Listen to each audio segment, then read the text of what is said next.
Welcome to लॉबडी। आज की video में हम कॉन्स्टिट्यूशन के आर्टिकल 300 और 300 ए को सिंपल लैंग्वेज में समझने वाले हैं। ये दोनों आर्टिकल्स गवर्नमेंट के अगेंस्ट सूट्स यानी कि केसेस और राइट टू प्रॉपर्टी से डायरेक्टली रिलेट करते हैं, जो कि बहुत इंपॉर्टेंट प्रोविजंस हैं। तो चलिए इन्हें समझना शुरू करते हैं और उससे पहले योर लॉबडी को सब्सक्राइब कर दीजिए।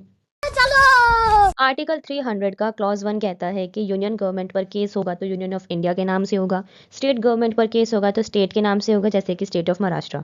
गवर्नमेंट सू कर भी सकती है और सू हो भी सकती है, बिल्कुल वैसे ही जैसे कॉन्स्टिट्यूशन से पहले डोमिनियन ऑफ इंडिया और प्रोविंसेस या फिर इंडियन स्टेट्स। मतलब कॉन्स्टिट्यूशन ने गवर्नमेंट को लीगल इम्यूनिटी नहीं दी, बल्कि क्लियरली बोला है कि गवर्नमेंट कोर्ट में पार्टी बन सकती है, लेकिन ये सब पार्लियामेंट या स्टेट लेजिस्लेचर के लॉ के सब्जेक्ट होगा। क्लॉज 2 कहता है, सब क्लॉज ए कहता है क्लॉज 2 का, कि अगर कॉन्स्टिट्यूशन के कमेंसमेंट के टाइम कोई केस डोमिनियन ऑफ इंडिया के अगेंस्ट पेंडिंग था तो उस केस में automatically union of India substitute हो जाएगा। और सब क्लॉज बी कहता है कि अगर कोई केस किसी प्रोविंस या इंडियन स्टेट के अगेंस्ट पेंडिंग था तो वहाँ कॉरेस्पॉन्डिंग स्टेट सब्स्टिट्यूट हो जाएगा।